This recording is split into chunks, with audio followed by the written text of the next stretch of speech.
So, with the growing power of these monarchs in Europe, we're going to see two kind of general paths that many of these monarchies take. Some are going to develop constitutional monarchies, others are going to turn more towards absolutism. So, when we look at a constitutional monarchy, we're going to see states like England and the Dutch and the Netherlands develop these constitutional monarchies. And so a constitutional monarchy is basically a monarchy where the king has to share power with a legislative body. And so in England's case, it was Parliament. And we're going to see this kind of expand under the English Civil War. So in England, Parliament becomes upset with the king after he continued to raise taxes without their consent. They also felt that England was hanging on to too many of their old Catholic traditions, and they wanted to kind of cleanse England of these old Catholic ceremonies. And so that's what's going to spark the English Civil War. Parliament and their supporters basically declare war on the king.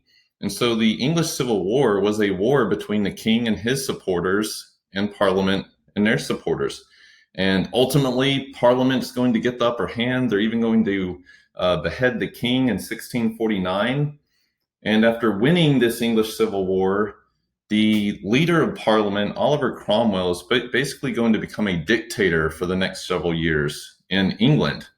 Well, after the reign of Oliver Cromwell, they decided they didn't really like being under this dictatorship. And so under what's known as the Restoration, they're going to restore the monarchy back to power in a weakened state. Well, after several kings, they become tired of that king, and Parliament decides to overthrow King James in what's known as the Glorious Revolution. The Glorious Revolution was a bloodless revolution. The king basically flees, and Parliament invites King William of Orange to come and take power in England. And so it's the bloodless overthrowing of King James II.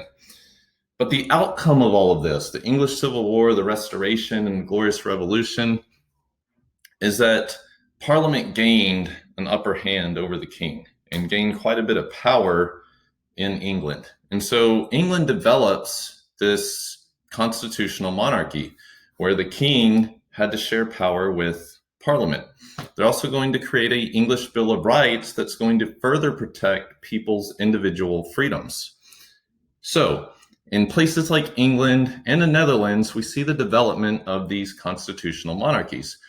Other nations in Europe, though, are going to turn more towards absolutism. And so the idea of absolutism is that the king has absolute power. And so to justify this, they believed in what they called the divine right of kings.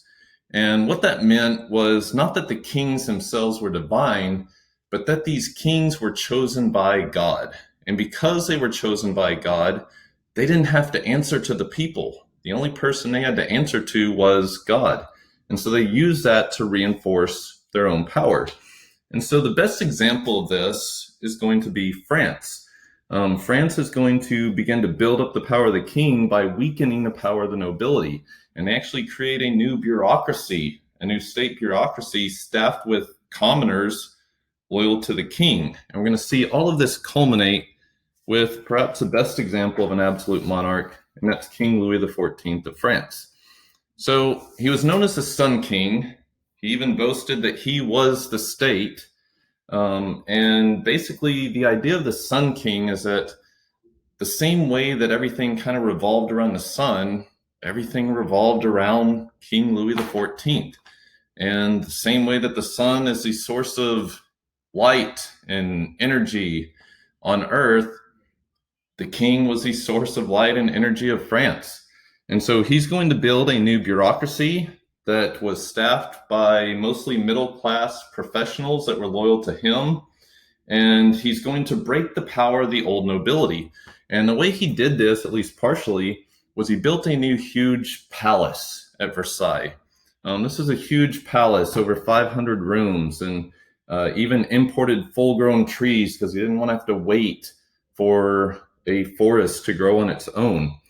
And then he kept the nobles busy by allowing them to basically hang out in the palace and live their court life while he ran the state, and it worked. He also creates a large professional army, well trained, well equipped. And then he's also going to support mercantilism.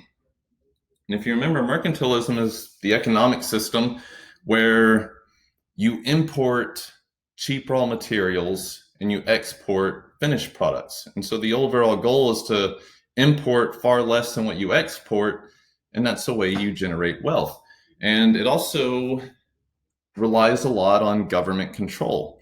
And so the colonies of France are going to play a big role in this expansion of mercantilism, because colonies provided sources of cheap raw materials and also provided possible markets where France could sell their goods.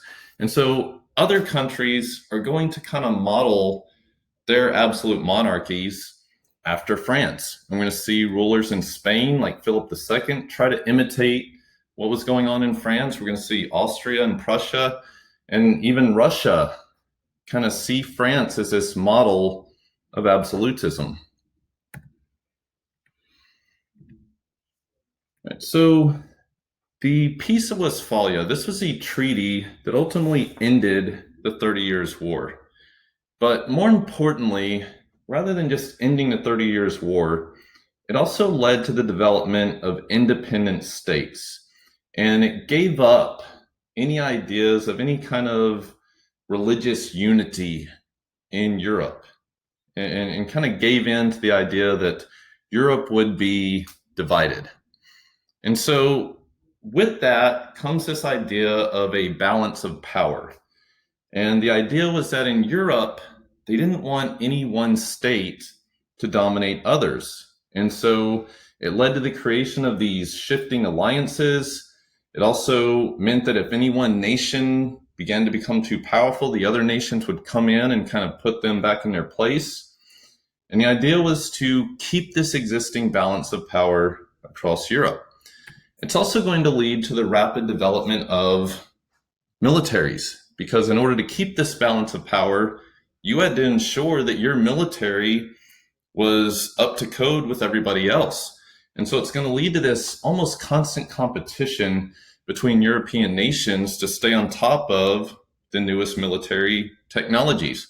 And so this included new armaments like cannons and firearms. That included staying up to date with the latest military tactics. And it meant that you had to create professional navies with modern warships and weapons. And in the long run, it's actually going to help Europe, because their military technology is going to develop far faster than most other parts of the world because of this constant competition.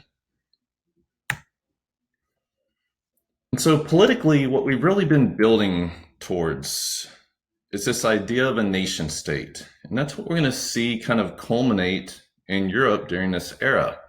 And so a nation state is what it says. It's a nation that acts as its own separate state.